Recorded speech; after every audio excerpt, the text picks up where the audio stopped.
Сразу после начала Великой Отечественной войны актеры, певцы, танцоры, артисты цирка начали записываться во фронтовые бригады. В обращении ко всем творческим работникам говорилось: где бы ни находились части нашей Красной Армии и Военно-Морского флота, работники искусств служат боевым средством победы над фашизмом и разделяют с бойцами фронтовую жизнь. Всего за годы Великой Отечественной войны было организовано около 4000 фронтовых бригад. В общей сумме было сыграно 1 миллион 350 тысяч спектаклей и концертов. В работе бригад приняло участие 42 тысячи актеров. Некоторые из них выступали на фронтах по нескольку сот раз. Концерты, спектакли игрались в непосредственной близости от фронта, иногда прямо во время боевых действий. И, конечно, артисты не только выступали. Отдельный и самый серьезный рассказ у нас пойдет о тех артистах, что сами прошли сквозь огонь и ад Великой Отечественной.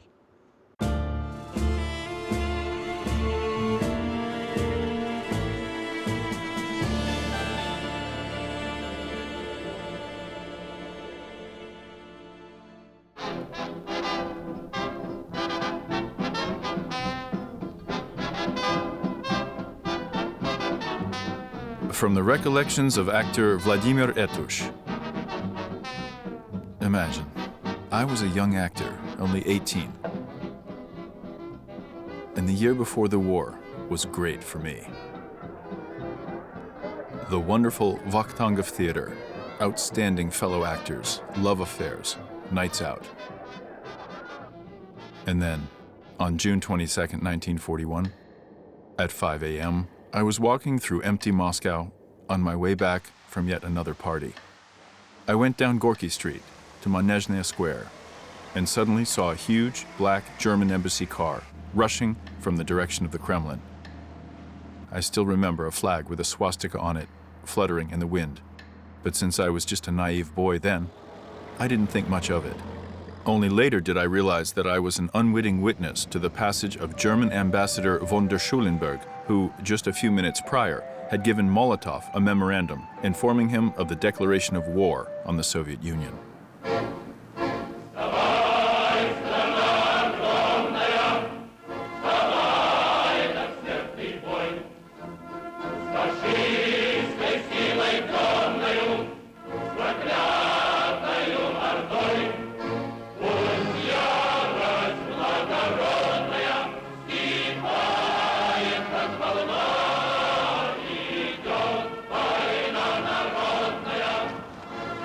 (1941 and 1942 were the hardest years.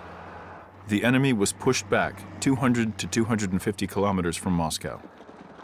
From the recollections of Vladimir Basov. 1942, Kaluga. The snow was 3 or 4 meters deep. We dug narrow trenches, and there were snowdrifts to the right and to the left of us, with virgin snow on the other side. So we were walking through that snowy passageway, and when we marched, we couldn't even feel our feet. It turned out you could even sleep for 50 to 60 meters while walking. A soldier could be walking and sleeping, and once he woke up, he'd suddenly be full of energy again. Now we live a good life, but back then, there was some kind of fusion. Your country, you, the trench, the enemy. In fact, I was a professional soldier, but during all 4 years of the war, I kept thinking about another profession, becoming a director, and I kept imagining how I'd make a movie about the front. Я, очевидно, буду избавлен от строевой службы в Германии. По крайней мере, наши врачи это единодушно утверждают. Я бы отнюдь не возражал. Это облегчит нам возможность увидеться. Вживаться, вживаться, вживаться. Нужен Иоганн Вайс. Не нужен и еще долго будет не нужен Александр Белов.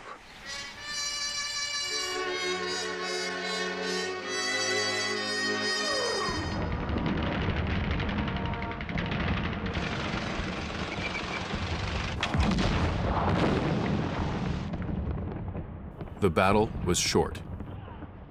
And afterwards, we drank icy vodka, and I used my knife to pick out someone else's blood from under my nails.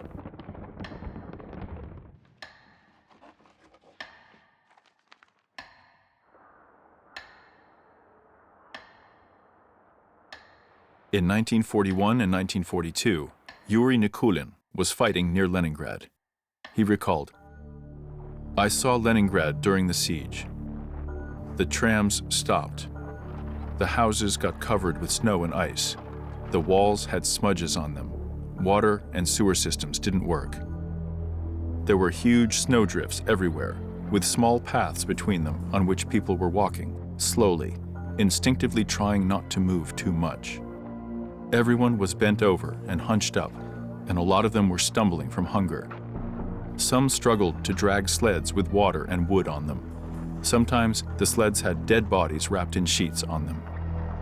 You could also often see dead bodies in the streets, and no one was surprised. A person would be walking in the street, then suddenly stop and drop dead." It was scarier in Leningrad than it was on the front lines.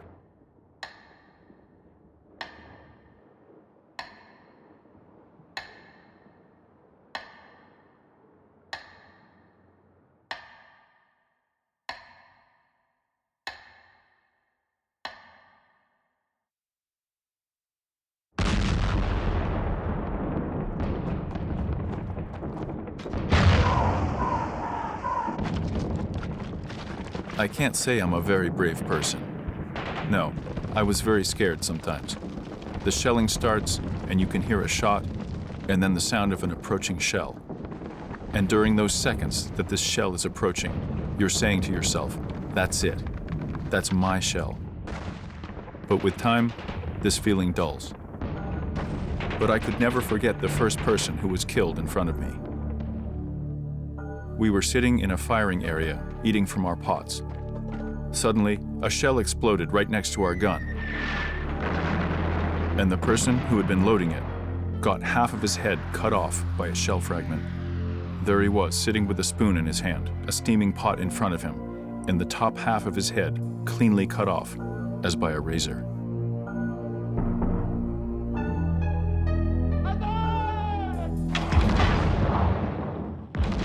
Vladimir Etush.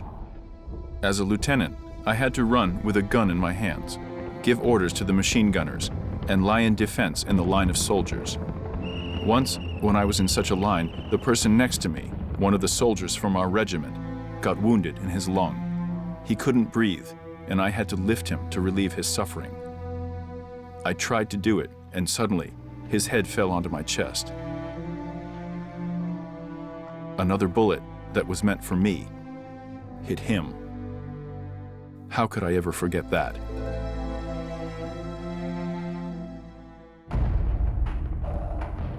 Yuri Nikulin. Once, I was sitting in a hastily dug pit with shells exploding all around me, and not far from me in his trench was Volodya Borozdinov. He looked out and shouted, "Sergeant, come here." And as soon as I ran there to join him, a shell directly hit the position where I had been.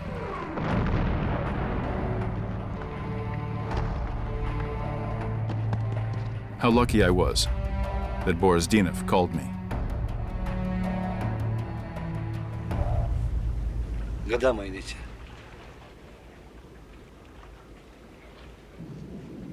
Да и дома желательно бы побывать. Ведь у меня 4 детишек. И вот, понимаешь, год их не видел и забыл, какие они обличья.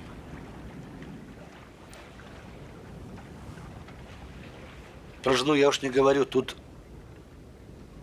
дело такое, что сразу слов подходящих не сыщешь. Только, признаться, тоже давно уже позабыл, как у нее под мышками пахнет.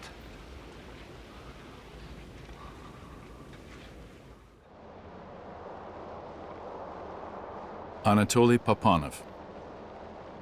I remember my first battle, in which out of 42 people, only 14 survived.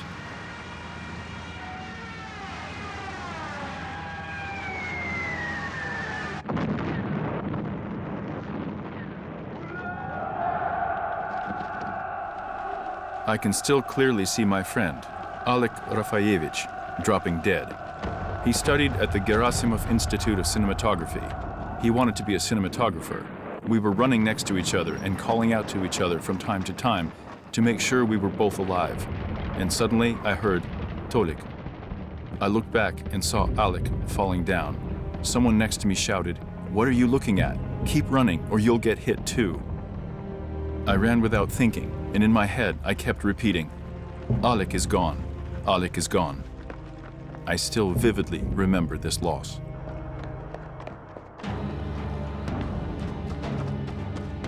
But I also witnessed and discovered something else, an immense strength of mind, utmost self-sacrifice, and friendship among soldiers.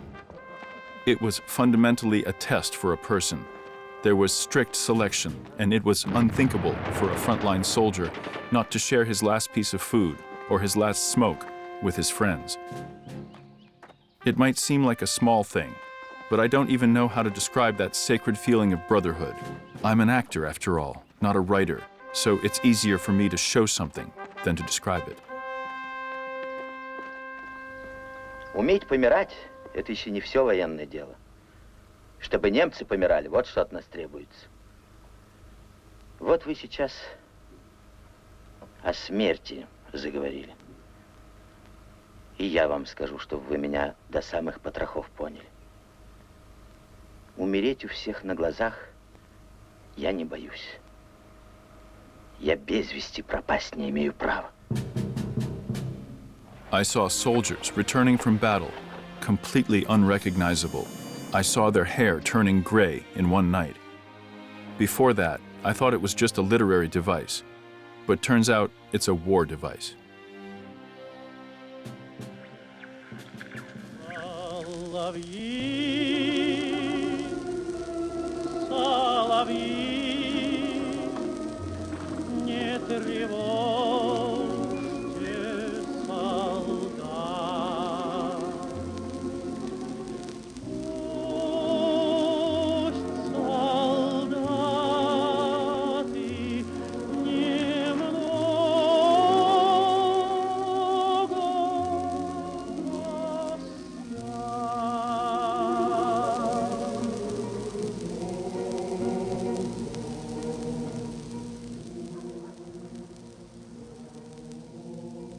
During the war, Papanov said, we learned the true power of art, and no speculation could ever replace that experience. Art helped us find inner peace, if only for a short while. And sometimes it quite literally helped our wounds heal. I remember from my frontline experience a hospital near Makhachkala. Its long hallways with beds, and the loud voice, as if trying to contain unbridled joy, of Lydia Ruslanova singing, Valenki, snow boots, you're old and worn, you're unwearable.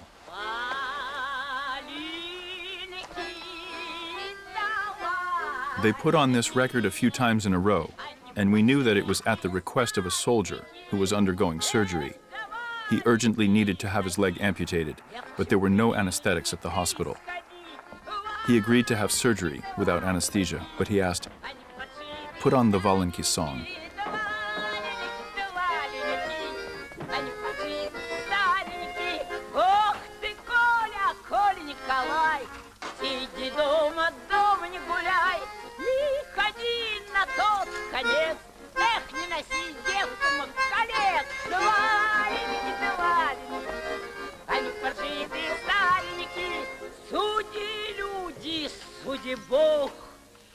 Как же я любила по морозу босиком, к милому ходила. Два-леньки. Должен вытерпеть. А лишнего ничего не отрежем. Не беспокойся. Нам твоего не надо. Inokente Smoktunovsky turned 18 in 1943 and was immediately sent to the Kursk salient. During the forced crossing of the Dnieper, he was given the task to deliver a package to the division headquarters. In order to get there, he had to cross the river. But as soon as he entered the water, the Germans noticed him and started shooting at him. He was sputtering, going underwater, resurfacing, and going under again. But in the end, he made it. His partner was killed, but he delivered the package. He was nominated for a bravery medal for this, but received it only 49 years later. After the Dnieper incident, he was captured, but then escaped and returned to the front line. He received his second bravery medal after, during the liberation of Lortsen village. The company of guards of Junior Sergeant Smoktunovsky was the first to enter the enemy's trench and destroy more than 20 fascists. That is, they shot, crushed, and choked them to death.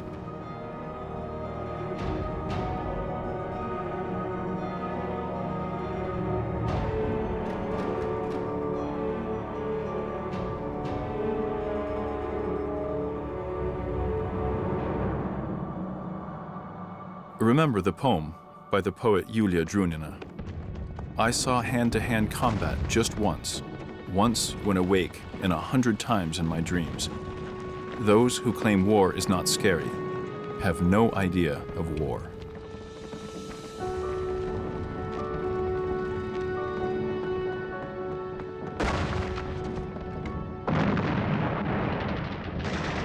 Gunshots from the other side of the street, hysterically sputtering in a flurry of bullets, cut through the windows and doors of our house. No one expected it. Everyone jumped up and started getting their weapons ready. A squeaking, howling, screeching, whistling, rattling, frenzied medley of explosions, suddenly whistling in the clatter of shell fragments on the tiles, dust and soil falling down from the broken ceiling of a shed. Looks like they were really going at it. And in the next moment, the whole yard suddenly turned into a blindingly bright, exploding world. The night gave way to a horrifying carnival. The shadows of sheds and a huge tree thrashed around in a devilish dance, colliding with each other. The yard was groaning with the sounds of mortars and shells exploding. Fire! Grenades! Someone rasped out from the darkness behind my back. One after another, they were flying towards the screaming, pale darkness. But it couldn't save us anymore. That was it. The end. Suddenly, we saw fire and heard gunshots next to us. Losing our minds from despair, and with a sudden flickering hope of survival, we shouted something in crazy, wild voices, something that remotely resembled, "Hooray!" The black avalanche stumbled and split into two parts. Lying on the ground, we screamed, this time in a more determined and imposing manner. I've never heard a wilder scream in my life. We couldn't see the pale gray smudges of faces anymore, and the black mass was falling apart and disappearing in the dark. For how long? But at least for now, our village and our lives were saved.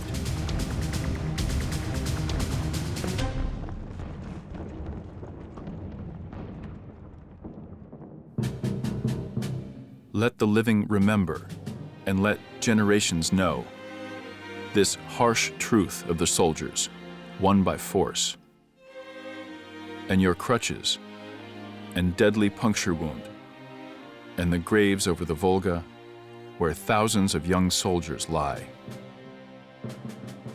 This is our fate. With it, we argued and sang, went into attack, and blew up the bridges over the Bug. Do not pity us. After all, we pitied no one. But standing before Russia, our conscience is clear in tough times. Anatoly Papanov. They formed a new regiment from the survivors and sent them back to the same place. There, the rumbling was always so loud that sometimes we couldn't hear ourselves.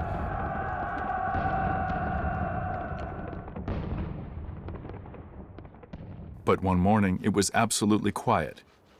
And suddenly we heard cock-a-doodle-doo. Some rooster started singing out of habit. How could it survive such a fire?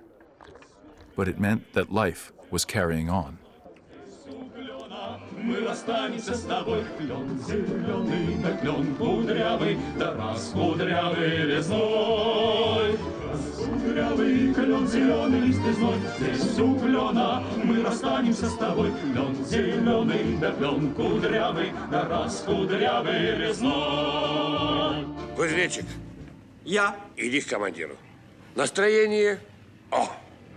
Alexei Smirnov, who later became a beloved and well-known actor, was at that time a chemical warfare specialist. Later, he was commander of a firing platoon in the 3rd Artillery Battery of the 169th Mortar Oder Red Banner Order of the Suvorov and Bogdan Khmelnytsky Regiment. He was awarded multiple medals. The award sheet for his Bravery Medal from July 22, 1943, says that while on reconnaissance, he personally shot 3 Nazis with a machine gun.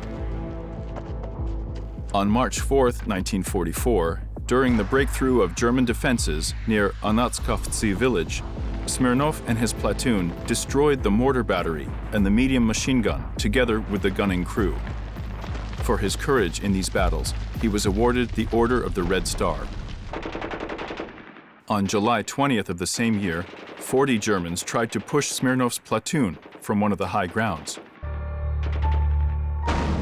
Smirnov rushed into the attack with his personal weapon, inspiring his fellow soldiers. As a result, the Germans lost 17 soldiers, and Smirnov personally captured 7 people.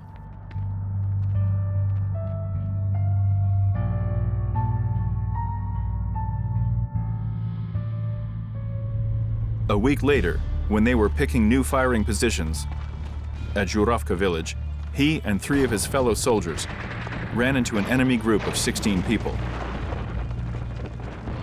The Nazis tried to capture the Soviet soldiers, but that's not how it turned out. In a quick fight, 4 soldiers, including Smirnov, killed 9 Germans and captured 5.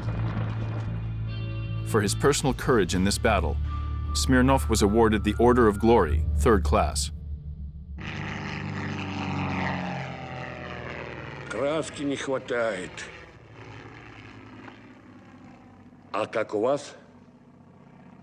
Может пригодится? Краску оставь!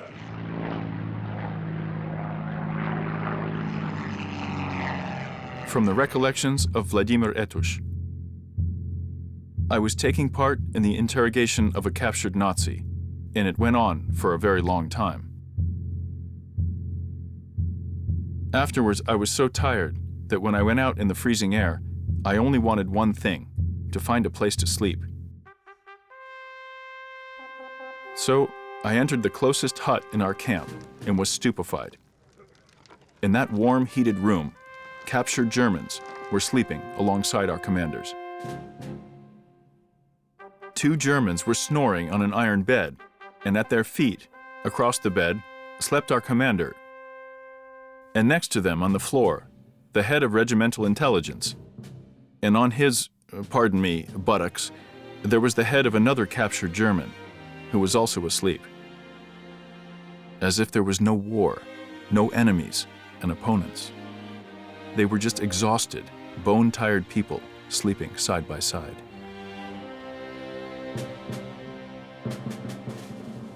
From Yuri Nikulin's recollections, it would seem that a night before a battle would be restless, but we slept like logs because we had spent the whole day digging and constructing things. There were 7 people sleeping in our dugout, and in the morning we felt some punches and pushes. We opened our eyes and saw our reconnaissance officer running on top of our bodies, shouting. "Ah!" We looked at him and wondered if he had gone crazy. But it turned out Borozdinov was actually shouting, "Hooray!" because he was the first to find out from the telephone operator on duty that the German troops had signed a declaration of surrender. And that was how the victory came.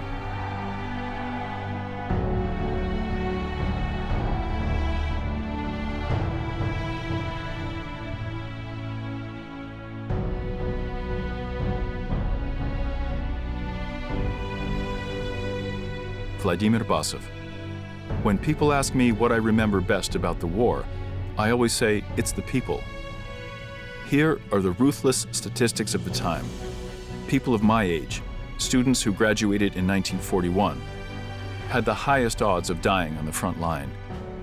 But we were lucky in one thing. Life toughened us up. I had to survive, and when I remember the war, no matter how hellish it was, I consider it the greatest time in my life. The war was my university, and my generation received our true certificates of maturity at the walls of the Reichstag.